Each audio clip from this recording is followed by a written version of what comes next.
आज नॉमिनेशन का आखिरी दिन है और आज सभी उम्मीदवारों को नॉमिनेशन फाइल कर देना है।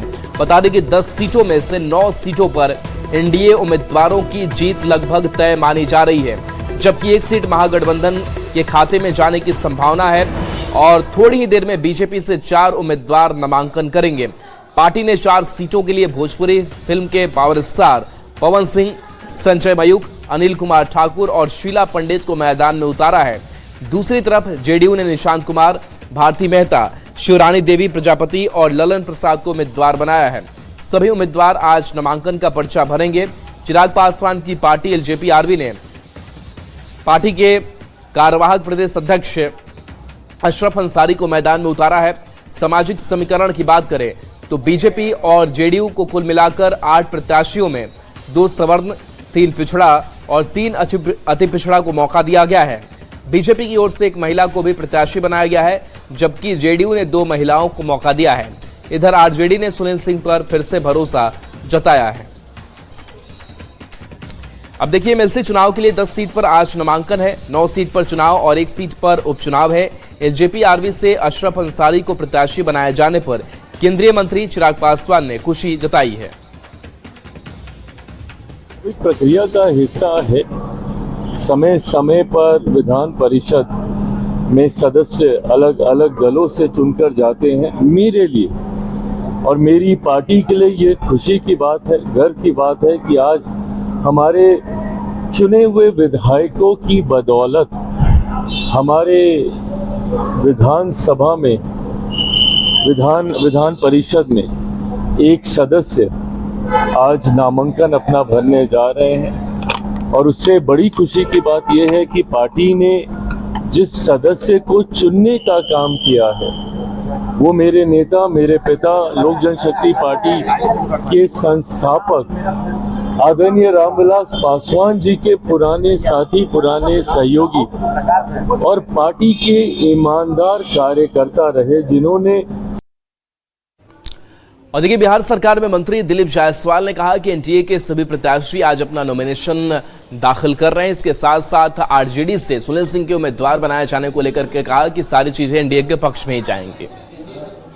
हमारे उम्मीदवार हैं एनडीए के, सभी लोग एनडीए के उम्मीदवार वहां पर उपस्थित रहेंगे और पार्टी की ओर से सभी पार्टी के वरिष्ठ नेता और जो हमारे मुख्यमंत्री हैं, उप मुख्यमंत्री हैं, प्रदेश अध्यक्ष हैं, ये सभी लोग नामांकन पत्र में वहां पर अपनी उपस्थिति रखेंगे। आरजेडी की तरफ से भी कैंडिडेट की नाम की घोषणा कर दी गई। सुनील कुमार सिंह को फिर से उन्होंने प्रत्याशी बनाया है, तो क्या लगता है, टक्कर होगी या फिर एनडीए की जीत होगी? आगे आगे देखिए होता है क्या। मुकाबला होने वाला है कि क्या है, कि निर्विरोध चुने जाएंगे? अब मैंने कहा ना कि आगे आगे देखिए होता है क्या। मतलब कोई सीट फंसेगी कि नहीं, ये बताइए। कुछ अच्छा ही रहेगा, एनडीए का सब अच्छा रहेगा। अब देखिए, इधर निशांत कुमार की तरफ से भी नॉमिनेशन दाखिल किया जाना है। निशांत कुमार स्वास्थ्य मंत्री हैं अभी, और इस नॉमिनेशन को लेकर के जेडीयू राष्ट्रीय कार्यकारी अध्यक्ष संजय झा ने उन्हें शुभकामनाएं दी है और कहा है कि स्वास्थ्य मंत्री के तौर पर भी बेहतर काम कर रहे हैं। किसान जी नॉमिनेशन कर रहे हैं और पार्टी के लिए बहुत खुशी की बात है कि वो सरकार में भी और आज मंत्री काम कर रहे हैं और बहुत अच्छे ढंग से स्वास्थ्य विभाग को देख रहे हैं।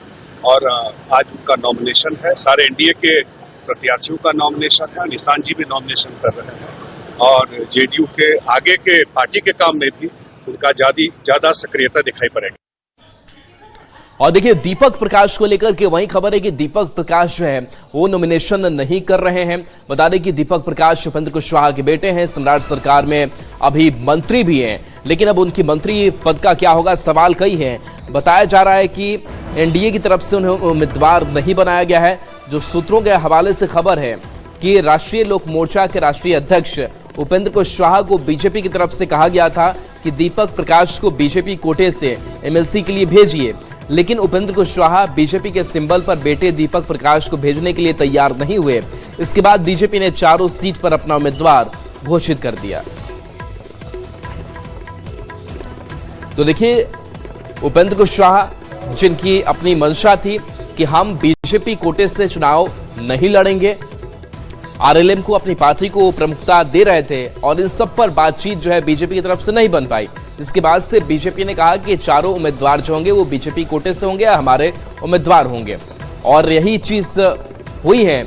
और ऐसे में दीपक प्रकाश जो है वो नॉमिनेशन आज नहीं कर रहे हैं। लेकिन दीपक प्रकाश की अगर बात करें तो फिलहाल वो सम्राट सरकार में मंत्री हैं, और मंत्री बने रहने के लिए ये जरूरी होता है कि कम से कम आप शपथ के 6 महीने के अंदर या तो विधानसभा या फिर विधान परिषद के किसी भी एक सदन का आप सदस्य बन जाएं। लेकिन अब क्या मंत्री को लेकर भी कई अब सवाल खड़े हो रहे हैं। क्या ये जो खटपट है एनडीए के अंदर, खास करके कुशवाहा और बीजेपी के को लेकर के, वो अब बढ़ने वाली है? इसके क्या संकेत हैं? ये कई सवाल अब भी मौजूद बने हुए हैं। लेकिन इन सब के बीच उपेंद्र कुशवाहा ने जो अपनी बात रखने की कोशिश की, उस डिमांड को बीजेपी ने पूरा नहीं किया।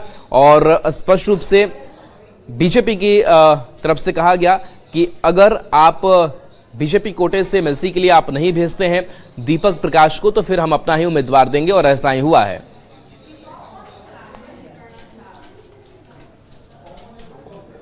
काम करने का मौका। और अमित हमारे साथ न्यूज़ 18 संवाददाता जुड़े हैं। अमित, चूंकि अब विधानसभा परिसर की जो हलचलें हैं वो बढ़ रही होंगी, कौन कौन से कैंडिडेट अभी पहुंचे हैं? और एक बड़ी खबर उपेंद्र कुशवाहा के बेटे को लेकर की भी आई कि बात नहीं बनी बीजेपी और कुशवाहा के बीच में, नॉमिनेशन वो नहीं कर रहे हैं। अभी क्या कुछ चल रहा है? बिल्कुल, देखिए, इसको लेकर के जो राजू तिवारी हैं, एलजेपी आरवी के जो प्रदेश अध्यक्ष हैं, उनसे भी हमने सवाल पूछा तो उन्होंने भी साफ तरीके से बहुत कुछ नहीं कहा। लेकिन उन्होंने इशारे में कह दिया कि 9 प्रत्याशी हमारे हैं और 9 प्रत्याशियों की जीत जो है वो सुनिश्चित है। जहां तक बात आरजेडी की करें तो आरजेडी से सुनील सिंह जो है वो नामांकन कर रहे हैं। तो इस पर उनका कहना था कि हमारे 9 प्रत्याशी जीत रहे हैं, आरजेडी का क्या है वो उसके बारे में हमें नहीं पता। दीपक प्रकाश की जहां तक बात है तो उसको लेकर के शीर्ष नेतृत्व ने जो निर्णय लिया है उसके तहत ही 9 प्रत्याशी हमारे मैदान में हैं। तो जाहिर सी बात है कि दीपक प्रकाश जो है वो इस एमएलसी चुनाव में नामांकन शायद ना करें। वैसे तस्वीर तो बिल्कुल साफ हो चुकी है, लेकिन जब तक नामांकन प्रक्रिया पूरी नहीं हो जाती तब तक कहना कुछ भी जो है वो थोड़ी जल्दीबाजी होगी। लेकिन आधिकारिक रूप से जो अगर बात की जाए तो मुहर इस पे आंशिक रूप से, चाहे राजू तिवारी हो या हमारे जो सहयोगी हैं अमितेश, दिल्ली में जो उन्होंने अपने सूत्रों को खंगाला है, उससे जो बड़ी खबर आई है वो यही आई है कि दीपक प्रकाश जो है वो नामांकन नहीं करने वाले हैं। फिलहाल यहाँ पे गहमागहमी देखिए काफी बड़ी हुई है। हर दल का जो कार्यकर्ता है, नेता, वो यहाँ पे आकर खड़ा है। थोड़ी देर में मुख्यमंत्री पहुंचेंगे और मुख्यमंत्री को लेकर के यहाँ पे इंतजार किया जा रहा है। और जो प्रत्याशी हैं उसमें अगर हम बात करें तो आरजेडी के जो प्रत्याशी हैं सुनील सिंह वो सबसे पहले पहुंचे। उसके बाद भारती मेहता जो जेडीयू की प्रत्याशी हैं वो पहुंच चुकी हैं। एलजेपी आरवी के प्रत्याशी जो है अशरफ अंसारी वो पहुंच चुके हैं। उसके अलावा जेडीयू की प्रत्याशी जो है शिवरानी देवी प्रजापति वो पहुंच चुकी हैं। तो एक एक करके प्रत्याशियों का पहुंचने का जो सिलसिला है वो चल रहा है। बात एनडीए खेमे से करें तो एनडीए खेमे से कुल 9 प्रत्याशी जो है वो मैदान में है, जिसमें निशांत हैं, भारती मेहता हैं, शिवरानी देवी प्रजापति हैं और ललन प्रसाद जो हैं। ये 4 जो हैं वो जेडीयू कोटे से हैं, बीजेपी कोटे से पवन सिंह, संजय मयूख। तो इस नॉमिनेशन पर आप नजर बना करके रखिए, तस्वीरें और अपडेट लगातार आपसे आगे भी लेते रहेंगे। बहुत बहुत शुक्रिया। और चलिए अब बात कर लेते हैं झारखंड राज्यसभा चुनाव की, जिसको लेकर झारखंड में भी अब गहमा गहमी और सियासत पिछले कई दिनों से चलती आ रही है। लेकिन अब समय जो है वो नजदीक भी आ रहा है। इन सबके बीच खबर है कि गठबंधन प्रत्याशी आज नॉमिनेशन करेंगे। बता दें कि जेएमएम के बैजनाथ राम और कांग्रेस के प्रणव झा नामांकन करेंगे। सीएम हेमंत सोरेन ने गठबंधन दल के बैठक के बाद एकजुट होकर चुनाव लड़ने की बात कही है। आरजेडी और माले भी गठबंधन प्रत्याशी के समर्थन में। आरजेडी के पास 4 विधायक और माले के पास 2 विधायक हैं। गठबंधन के दोनों उम्मीदवार को जादुई आंकड़ा तक पहुंचने में ये मदद करेंगे। एक उम्मीदवार को आंकड़ों के हिसाब से 28 विधायकों का वोट चाहिए। वहीं जेएमएम उम्मीदवार बैजनाथ राम की जीत लगभग तय मानी जा रही है। इन आंकड़ों पर अगर गौर करें तो गठबंधन एकजुट रहती है तो कांग्रेस के उम्मीदवार की भी जीत तय मानी जा रही है। संजय सिन्हा हमारे साथ जुड़े हुए हैं, न्यूज़ 18 संवाददाता लाइव। संजय, आज नॉमिनेशन राज्यसभा चुनाव को लेकर के, लेकिन जिस तरीके से कांग्रेस और जेएमएम के बीच लगातार खींचतान चलती रही, उन सब के बीच आज किस तरीके की तस्वीर निकल करके सामने आ रही है, क्या हलचल है? देखिए, हम इस समय धुरवा स्थित नवीन जायसवाल के आवास पर हैं, जो कि बीजेपी के मुख्य सचेतक हैं विधानसभा में। आप बता दें कि सभी जितने भी बीजेपी के विधायक हैं उनका जुटान जो है इस समय नवीन जायसवाल के, जहां तमाम विधायकों को जो ध्रुवा में विधानसभा के बगल में जो आवास का आवंटन किया गया है उसी में है। और यहाँ पर बीजेपी के समर्थन से जो नामांकन दाखिल करेंगे परिमल नाथवानी जी, वो भी यहाँ मौजूद है। तो जाहिर कि एक बात समझने की बात है कि बीजेपी के हौसले बुलंद हैं। जो हमारी बातचीत हो रही है उसमें एक है कि इसमें जैसा कि अभी आपने भी बताया कि जीत के लिए 28 विधायकों का समर्थन जरूरी है, वोट जरूरी है। लेकिन अब बात है कि दूसरी सीट की, तो तमाम जो देख रहे हैं कवायद है वो दूसरी सीट को लेकर है। और दूसरी सीट की लेकर जो कहानी है उसका सार यही है कि पिक्चर अभी बाकी है। कुल मिलाकर समझ जाइए कि हाँ, बीजेपी के पास अपना 21, एनडीए की बात करें तो लोजपा, जदयू और राजसू मिलाकर 24, रह गए 4। बीजेपी दावा कर रही है कि हमें जो है, चूंकि बीजेपी यहाँ पर राज्यसभा चुनाव का खेल है कि टेक्निकल यही होता है कि यहाँ पर कोई व्हिप जारी नहीं होता है, और व्हिप जारी होता है विधानसभा कक्ष के अंदर, राज्यसभा चुनाव होता है कक्ष के बाहर। तो व्हिप जारी नहीं होता है। व्हिप जारी नहीं होने पर जो बार बार आती है कि राज्यसभा चुनाव में लोग अंतरात्मा की आवाज़ पर वोट करते हैं। अंतरात्मा की आवाज़ के क्या मायने होते हैं सभी लोग समझते हैं। तो वैसी स्थिति में समझ जाइए कि बीजेपी के हौसले बुलंद हैं। और यहाँ से तकरीबन अभी घड़ी में बज रहे हैं आपको ये 11:40, तकरीबन 12:30 बजे के करीब जो जानकारी मिल रही है कि यहाँ से बीजेपी के विधायक जो हैं तमाम लोग यहाँ से निकलेंगे। और जहाँ तक बात है कि प्रस्तावक की बात है तो समझ लीजिए कि यहाँ पर जो बीजेपी के समर्थन से परिमल नाथवानी जी आज नामांकन दाखिल करेंगे, उन्हें भी 10 प्रस्तावक बीजेपी की ओर से मिल गए हैं। दावा तो ये भी किया जा रहा है कि प्रस्तावक और भी हैं। इस और के मायने समझ जाइए। तो कुल मिलाकर समझ जाइए कि अब जो है राज्यसभा का चुनाव जो है वो भले 18 जून को होना है, लेकिन आज प्रस्तावक के तौर पर मैदान में आपको 3 चेहरे नजर आएंगे। प्रस्तावक की कमी नहीं है, त्रिकोणीय मुकाबला है। जेएमएम की ओर से बैद्यनाथ राम की जीत पक्की है। रह गई दूसरी सीट की बात, तो कांग्रेस के भी 16 विधायक हैं, प्रस्तावक उनके पास भी है, वो भी जाकर नामांकन दाखिल करेंगे। लेकिन सवाल है कि 18 जून को प्रस्तावक, भले जिनके पास आज जो है 10 प्रस्तावक की जरूरत है वो उनके पास है, लेकिन क्या ये जीत में बदल पाएगा? ये तमाम समीकरण जो है वो आपको 18 जून को मालूम चलेगा। लेकिन कुल मिलाकर हौसले तमाम बुलंद है। सीएम आवास पर भी जो कल शाम जो हुई थी बैठक, जो आपको महागठबंधन दलों की, वहां से भी जीत का दावा किया गया है। लेकिन हम बात करते हैं राज्यसभा चुनाव की। एक वर्ड बार बार हम लोगों ने चलाया है खबर और बताया है कि अंतरात्मा की आवाज। इस अंतरात्मा की आवाज को जरा जोर से पकड़िएगा, क्योंकि आवाज 18 जून की शाम जो विधानसभा से निकलेगी उसी अंतरात्मा पर निकलेगी। जी चले, बिल्कुल कुछ चाय नाश्ते की तस्वीरें भी हम आपके पीछे देख पा रहे हैं, वो तस्वीरें भी दिखाते रहिए और बाकी महागठबंधन के अंदर क्या कुछ चल रहा है उसकी भी जानकारी आप देते रहिए। देखिए, बिल्कुल आपको एक तस्वीर दिखलाते हैं। देखिए, यहाँ पर भी नवीन जायसवाल का जो ध्रुवा स्थित आवास है, यहाँ पर चाय नाश्ते का प्रबंध किया गया। जो भी लोग आए, देखिए बीजेपी के बारे में कहा जाता है कि जो भी चीज़ बीजेपी करती है एक उत्साह का माहौल होता है। तमाम लोग आते हैं। तो नवीन जायसवाल को देखिए यहाँ भी ध्रुवा में जो विधानसभा के ठीक पास में जो सभी विधायकों को जो आवास का आवंटन किया गया है, उस आवास के आवंटन में नवीन जायसवाल को भी आवास मिला है। तो जाहिर है कि बीजेपी विधायकों का जुटान, जो बीजेपी प्रस्तावक जो आपको बता दें कि जो आपको सचेतक हैं विधानसभा में नवीन जायसवाल, वो आपको बता दें कि उन्हीं के आवास से जुटान। देखिए यहाँ पर विरंची नारायण जी हैं, बोकारो के तेज तर्रार नेता हैं। विरंची जी बोल रहे हैं कि विधायकों का जो जुटान है अंदर में, नाथवानी जी भी पहुंचे हुए हैं। समीकरण क्या कह रहा है? नहीं, समीकरण कह रहा है कि भारतीय जनता पार्टी के उम्मीदवार जीतेंगे, भारतीय जनता पार्टी जीतेगी। पहले दिन से माननीय बाबूलाल जी, माननीय आदित्य साहब जी कह रहे हैं। तो मतलब कि प्रस्तावक की कमी तो आज किसी के पास नहीं है। मुकाबला त्रिकोणीय है। 18 जून है, वहाँ मामला तो प्रस्तावक से आगे का मुकाबला है। नहीं, आप देख लीजिएगा, सारा सेट है, मामला कहीं कोई परेशानी नहीं होगी और भारतीय जनता पार्टी के उम्मीदवार जीतेंगे।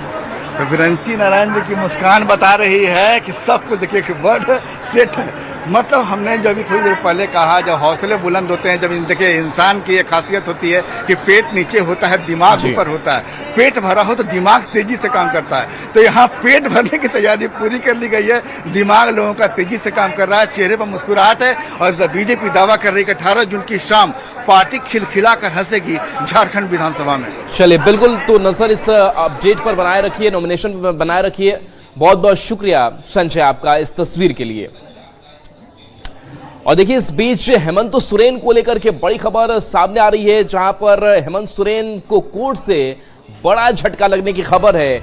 डिस्चार्ज पिटीशन हेमंत सोरेन की खारिज कर दी गई है। मुश्किलें हेमंत सोरेन की बढ़ी हुई है। बता दें कि पीएमएलए कोर्ट का यह बड़ा फैसला सीएम को लेकर सामने आया है। दोनों पक्षों की ओर से बहस पूरी होने के बाद फैसला सुरक्षित रखा गया था। गौरव झा हमारे साथ फोन लाइन पे रहे। गौरव, 8.86 एकड़ जमीन मामला और सीएम को राहत नहीं, कोर्ट ने क्या कुछ कहा? बिल्कुल, हम आपको बता दें राहुल कि ये 8.86 एकड़ जमीन फर्जीवाड़ा का मनी लॉन्ड्रिंग का ये पूरा मामला था, जहां मुख्यमंत्री हेमंत सोरेन ने डिस्चार्ज पिटीशन जो है वो दाखिल किया था, जिसे कोर्ट ने खारिज कर दिया है। पिछले दिनों दोनों पक्षों की सुनवाई के बाद फैसला सुरक्षित रखा गया था, जिसके बाद आज कोर्ट ने फैसला सुनाते हुए डिस्चार्ज पिटीशन को खारिज कर दिया है। पूरे मामले की बात करें तो इससे पूर्व खुद को निर्दोष बताते हुए 5 दिसंबर 2025 को याचिका दायर कर हेमंत सोरेन ने आरोप मुक्त करने की गुहार लगाई। जिस पूरे मामले में अब तक जो है वो बहस चल रहा था, और बहस चलने के बाद पिछले दिनों इसकी सुनवाई हुई, दोनों पक्षों को सुना गया और दोनों पक्षों को सुनने के बाद आज फैसला आया है, जहां डिस्चार्ज पिटीशन को खारिज कर दिया गया है। जी चलिए, शुक्रिया गौरव इस अपडेट के लिए आपका। तो देखिए, हेमंत सोरेन जिनकी मुश्किलें बढ़ गई हैं, हेमंत सोरेन को डिस्चार्ज पिटीशन खारिज कर दिया गया। बता दें कि 31 जनवरी 2024 को ईडी ने पूछताछ के बाद मुख्यमंत्री हेमंत सोरेन को गिरफ्तार किया था। 28 जून 2024 को झारखंड हाईकोर्ट से जमानत मिली थी और इस मामले में डिस्चार्ज पिटीशन खारिज हुई है। और देखिए, फैजल खान यानी कि खान सर से जुड़ी हुई बड़ी खबर, जहां पर जमानत, अग्रिम जमानत याचिका जो है वो कोर्ट में दायर की गई है। खबर है कि पटना सिविल कोर्ट में अग्रिम जमानत याचिका खान सर की तरफ से दायर की गई है। अग्रिम जमानत याचिका पर कल सुनवाई हो सकती है। 12:30 के बाद से कोर्ट जो है वो समय तय करेगा कल पर। अब सबकी निगाहें टिकी हुई है कि क्या राहत खान सर को मिलती है, क्योंकि खान सर गायब है, गिरफ्तारी अपनी वो दे नहीं रहे हैं। पुलिस लगातार कोशिश करती रही, लेकिन अब तक लगातार लुका छिपी का खेल जारी, और इन सबके बीच अग्रिम जमानत याचिका दायर। और देखिए, फैजल खान के बॉडीगार्ड केस में भी सुनवाई। रोशन आनंद के वकील ने बेल का विरोध किया है। कहा, भीड़ हटाने के लिए नहीं, इरादतन गोली चलवाई गई। दोनों गिरफ्तार गार्ड का रिकॉर्ड मांगा गया है। सुनवाई के बाद फैसला सुरक्षित रखा गया है। कोर्ट ने ज्ञान बिंदु के निदेशक रोशन आनंद की बेल पर भी सुनवाई की। कोर्ट ने आदेश को रिजर्व रखा है। रवि एस नारायण हमारे साथ फोन लाइन पर है, न्यूज 18 संवाददाता। रवि, दो महत्वपूर्ण खबर की अग्रिम जमानत याचिका दायर की गई है, इसके साथ साथ रोशन आनंद के वकील ने फैजल खान के बॉडीगार्ड केस में बेल को लेकर के विरोध किया है। क्या अपडेट आपके पास? और देखिए, सिविल कोर्ट में आज दो महत्वपूर्ण जो है गतिविधि देखी गई। शनिवार को भी जो फैजल खान है उनके वकील पहुंचे थे, लेकिन वो दायर नहीं हो पाया था अग्रिम जमानत की याचिका। आज वकील ने अग्रिम जमानत की याचिका जो है वो दायर कर दी है, और माना जा रहा है कि चूंकि कोर्ट जो है वो 1 बजे तक ही चलेगी, तो माना जा रहा है कि इसकी सुनवाई जो है वो कल हो सकती है। अग्रिम जमानत पे जो है याचिका पे सुनवाई कल होगी। हालांकि समय जो है वो आज 12:30 बजे के बाद जो है वो तय होगा। लेकिन दूसरी जो यहाँ पे सुनवाई जो महत्वपूर्ण हुई है बॉडीगार्ड को लेकर के, और रोशन आनंद के जो है जो जमानत है उसे लेकर के, उसमें कोर्ट ने साफ तौर पर जब सुनवाई शुरू हुई तो जो रोशन आनंद है उनके वकील ने सीधा विरोध किया और कहा कि गार्ड ने जो गोली चलाई है वो भीड़ हटाने के लिए नहीं चलाई, बल्कि इरादतन चलाई गई है, और उसे आदेश दिया गया था फैजल खान के द्वारा, खान सर के द्वारा उसमें आदेश दिया गया था, और ये तमाम उसका विरोध किया गया है। और उसके बाद कोर्ट ने वो मामला जो है वो अपना पूरा जो डिसीजन है वो सुरक्षित रख लिया है। माना जा रहा है कि अगली सुनवाई पे जो है वो रोशन आनंद जो है वो उसको जमानत मिलती है कि नहीं मिलती है, और गार्ड को लेकर के जो है तो तमाम उसके आपराधिक रिकॉर्ड मांगे हैं कि क्या गार्ड का पहले से भी कोई आपराधिक रिकॉर्ड है, अगर है तो उसे भी पेश किया जाए। तो इस मामले में जो फैसला है वो अगली सुनवाई में सुनाया जाएगा। जी चलिए, बहुत बहुत शुक्रिया इस अपडेट के लिए आपका रवि।